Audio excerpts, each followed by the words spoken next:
All right, we are into our next session here.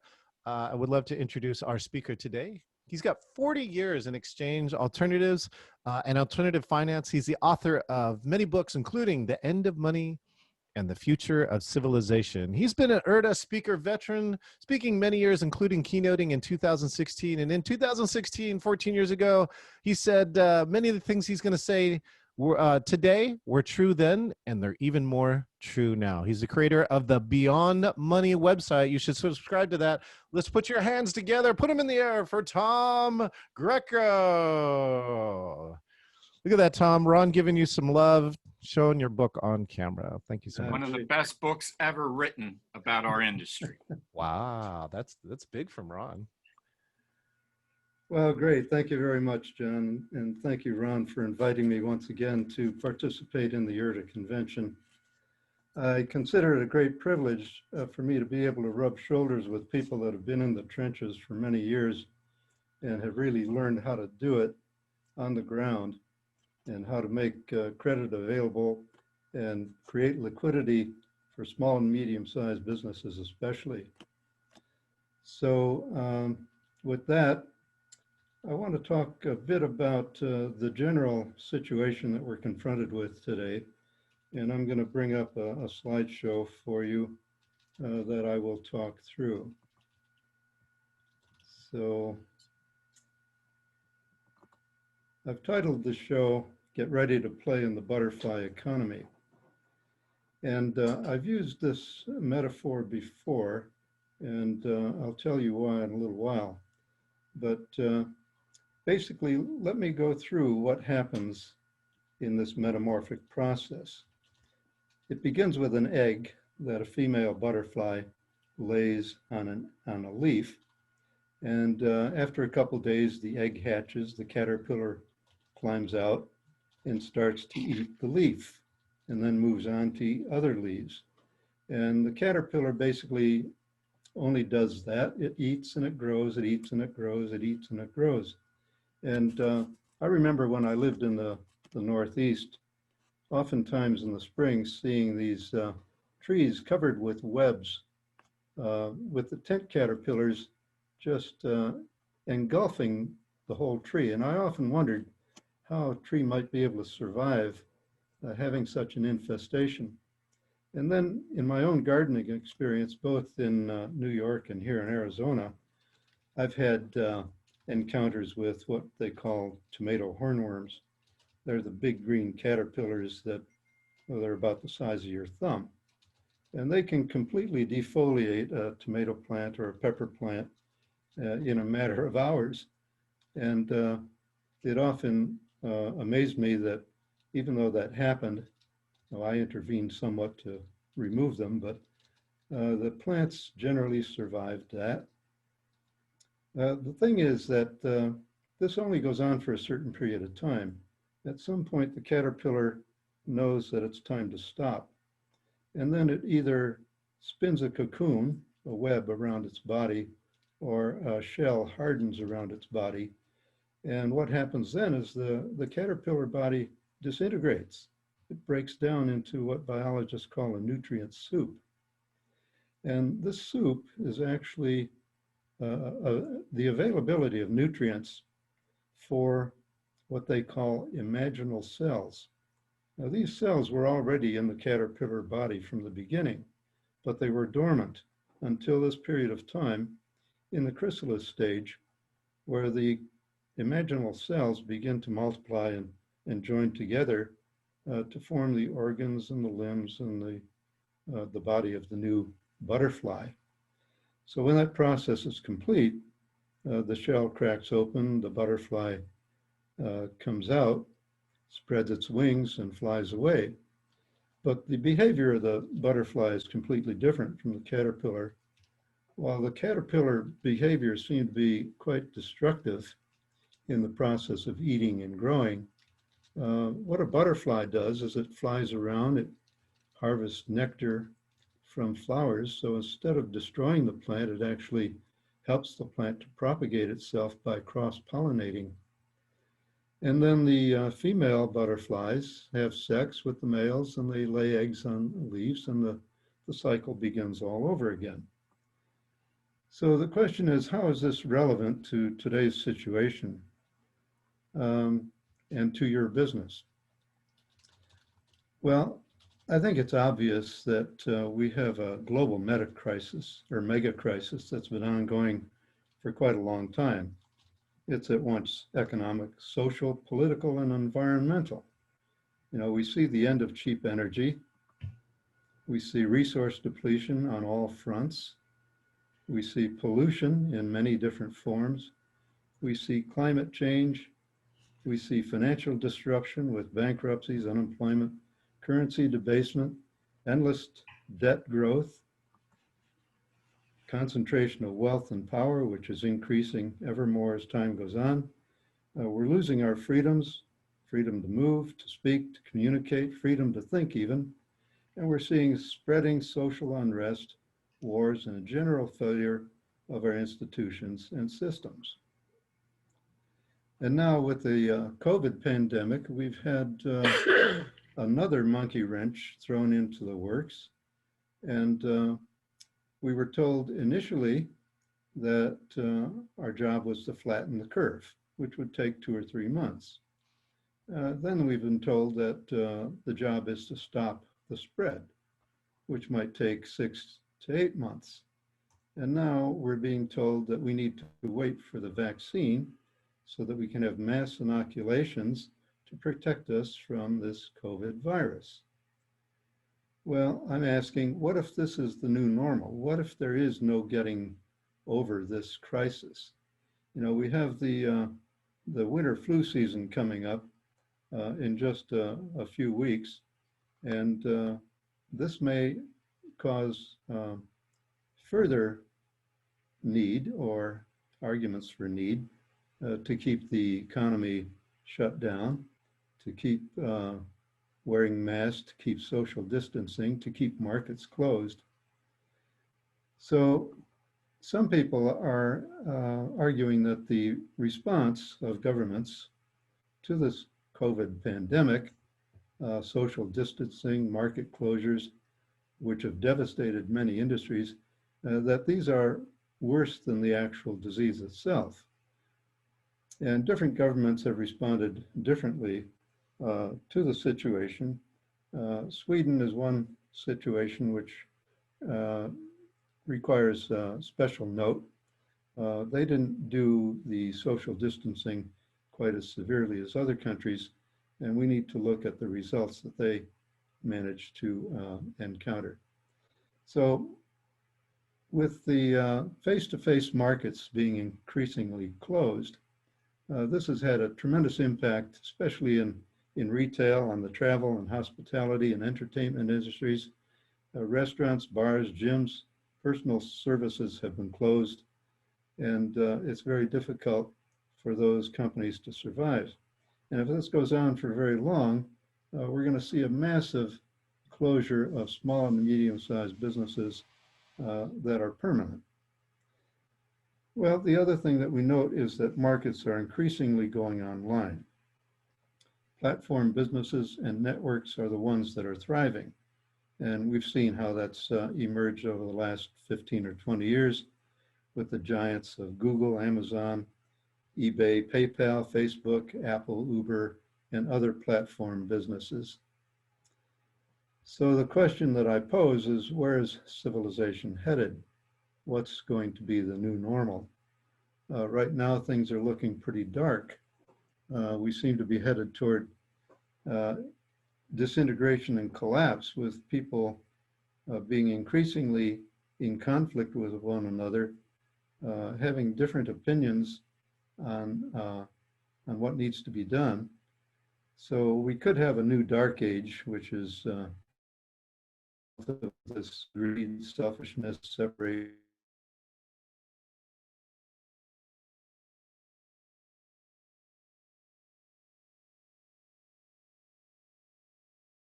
Will be frozen and not do anything that needs to be done.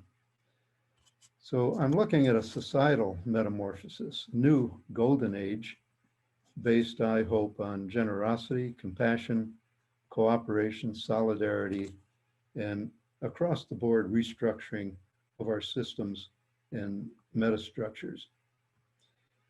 Now, I take a page from Alvin Toffler's book. He wrote a book a few years ago called The Third Wave. And he said that the first wave was the agricultural age, what was all about growing things. And then that transitioned into the industrial age, which was all about making things. And now he posits that we're ready for a third wave, what I call the convivial wave, which is not about things at all. It's more about being and less about doing. So we're on the cusp of this change, which I see as the civilizational metamorphosis. So the old caterpillar economy is dying. It was driven primarily by a money system that was based on compound interest and lending money into circulation at interest, which causes a growth imperative. And this is what's been driving this growth for the last 300 years. It's been enabled by the availability of cheap fossil fuel energy. Without that, this could not have gone on as long as it has. So the caterpillar economy, with these drivers and enablers, have promoted continuous growth of economic output, quantitative measures of value and well-being, the privatization of resources and capital accumulation, particularly in the hands of megacorporations, resource consumption and competition for control, the productivity of labor, that is trying to get more value out of each unit of labor, growing disparities of wealth and power, massive scale and increasingly massive scale, which is the consumer society. What I envision as the new butterfly economy, which is waiting to be born, is being driven by an interest-free moneyless exchange system. And this is where you come in primarily. This is being enabled by sharing, human solidarity, compassion, and mutual respect. And the characteristics that this economy promotes are steady state economic output. We have to stop this continual growth. Measures of well-being that are qualitative instead of quantitative. We need to restore the commons. We need to emphasize resource productivity, that is getting more value out of each unit of material input. And we need to focus on restoring the environment. Also, more equitable distribution of power and wealth needs to be a priority, and we need to operate at a human scale. This is what I call the convivial society. So the big question is, how can we make it successfully through the chrysalis stage? How can we transcend the systems of the old caterpillar economy that we have become dependent upon? I think a large part of it is going to be learning how to walk away from those systems and to create new systems. We need to identify who and what are the imaginal cells in our society that need to come together and work together to create the new systems and structures. And what are the characteristics of these new systems that are required for civilization to survive and for the future generations to thrive? Well, I'm looking at the new emerging networked economy, and I'm harking back here to my 2006 keynote at the IRTA convention, where I talked about a decentralized yet globally interlinked economy, where value is increasingly based on intangibles, ideas, information, and relationships, where information is widely available, flowing freely, which dissolves geographic barriers, social barriers, political and economic barriers, and a business model that's increasingly web-based. So we're seeing all sectors are being increasingly connected and communicating, and this is what we have to build upon. So here I'm expressing my opinions about what business trade exchanges are really in.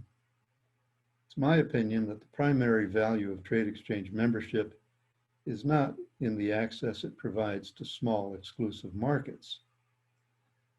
Trade exchanges are not in the barter business. You know, it's not a matter of arranging customers to trade on a barter basis, which we saw earlier in Dr. Lee's presentation, is highly limited to a coincidence of wants and needs. What I argue is that commercial trade exchanges are in the business of enabling the moneyless exchange of real values, that is providing liquidity that's independent of the money and banking system. And when we start to look at it in that way, then we see the direction that we need to go in. Right now, the limiting factors in current trade exchange operations are, and I wrote about this in my book, The End of Money and the Future of Civilization, devoted an entire chapter, chapter 15, to discussing these limiting factors. Right now, it's a limit on the scale and scope of operations, which are local, regional, and small. Now, I do believe that small is beautiful, and we need to focus on the regional and the local, but we can't stop there. Trade exchanges have failed to penetrate all levels of the supply chain. There's been an over-reliance upon the retail level for clients, and this is becoming increasingly troublesome in the current COVID crisis, because those are the businesses that are suffering most and may fail to recover. Isolated operation and lack of interoperability has been a problem since the beginning. Exchange currencies are not equally valued, and this is probably the biggest problem. Many exchanges have excessive system debt and can be overly generous in allocating credit lines as a way of drawing new members into their exchange. And the other thing is offering clients exclusive or semi-exclusive access, which limits the size of the market. That is, if you have 10 restaurants already in your exchange, you might be inclined to say no more restaurants. But that, in the long run, is self-defeating. So the great opportunity here, and this is what I told you back in 2006, is to federate your current isolated local exchanges into wide area networks that offer universally accepted moneyless payment. That is the process of credit clearing that Dr. Lee highlighted in her presentation. We need to provide seamless member-to-member trading.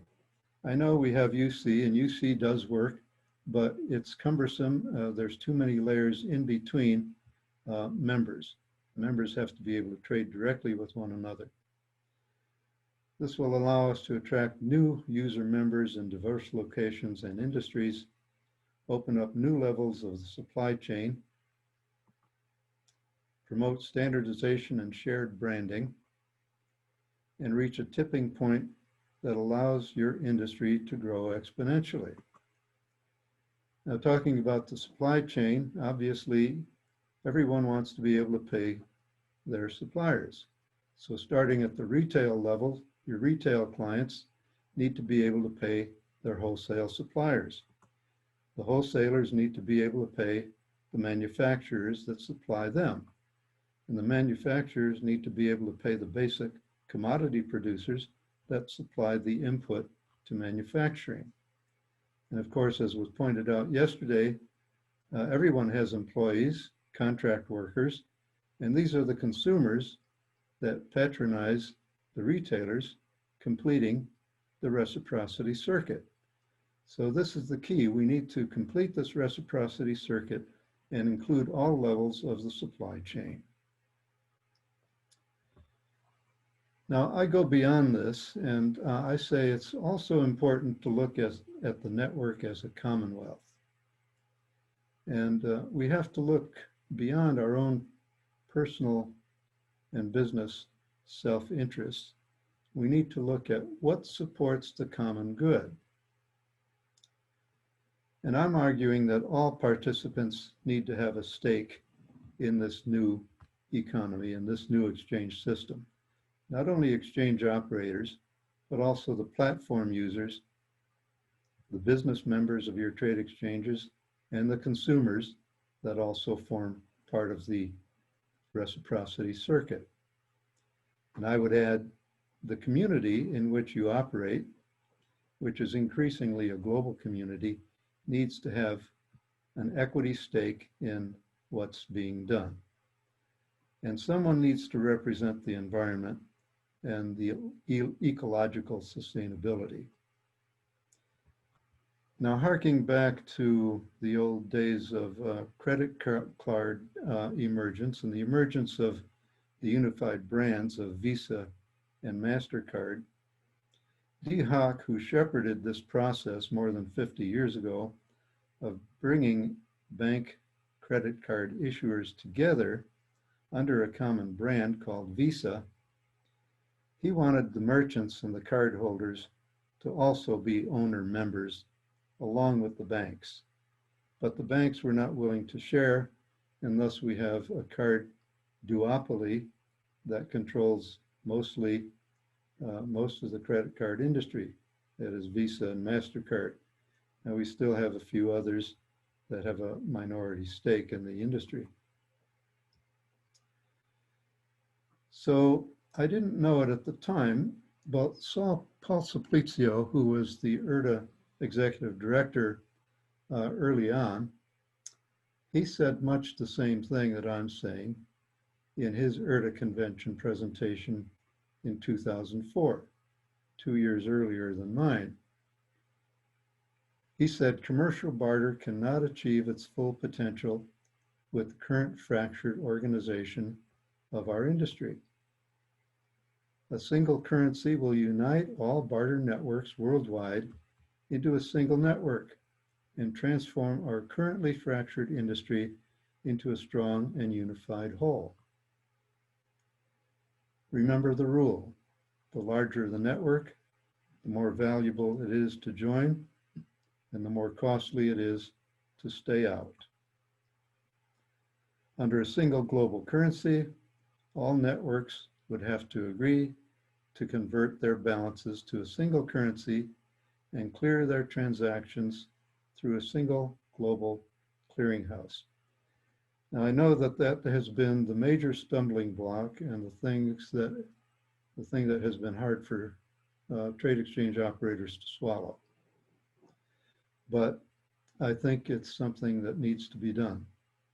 So what needs to happen now is, in my opinion, trade exchanges need to organize under a shared brand, under an enabling organization. And this parallels the experience of the organization of Visa, which is a shared brand that bankers use to issue their credit cards under, and same with MasterCard.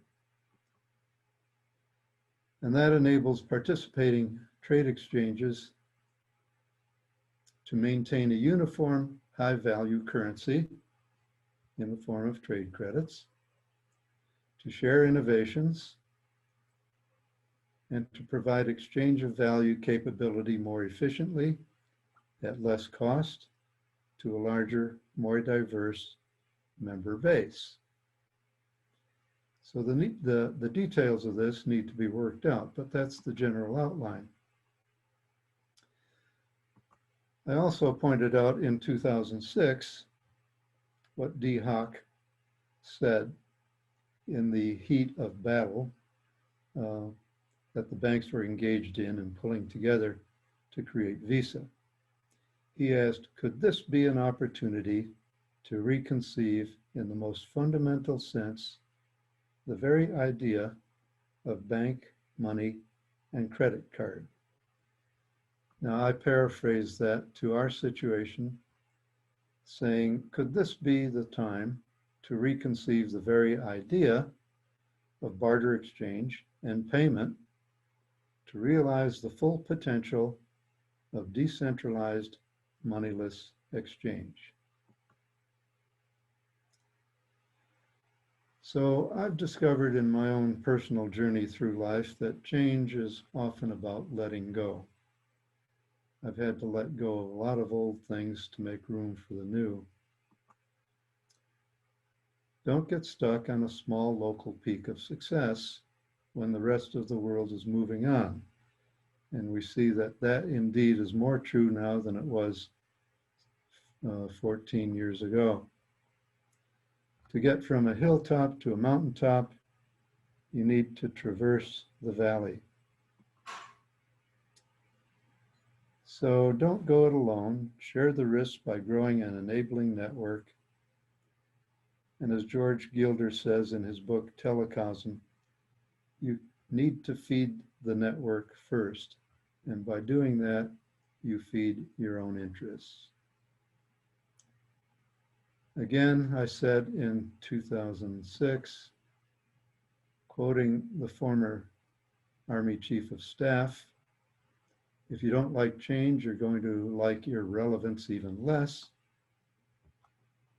And Charles Darwin, reminding us that it is not the strongest of the species that survive, nor the most intelligent, but the most responsive to change.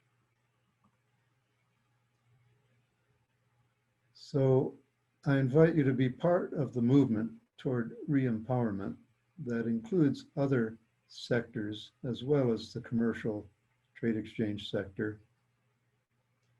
Private currencies and decentralized exchange networks in general provide homegrown liquidity, that is, alternative means of payment, greater community resilience and self-determination. And I'm not talking only about geographic communities, I'm talking about communities of interest. And they also provide insulation against global monetary instability and general financial collapse, which is actually happening as we speak. It's not a sudden collapse like destruction and implosion of a building, but it's a gradual disintegration and falling to pieces. And greater harmony, equity, social justice, and quality of life for all. This is what we're aiming for. So you have it in your power to change the world, and you can do well by doing good, by taking the wide-scale view and helping the metamorphic change from the caterpillar to the butterfly. So here are some resources that you can consult, and that concludes the presentation. Excellent. Thank you, Tom. So again, we have the resources beyondmoney.net, reinventingmoney.com, and escapingthematrix.org.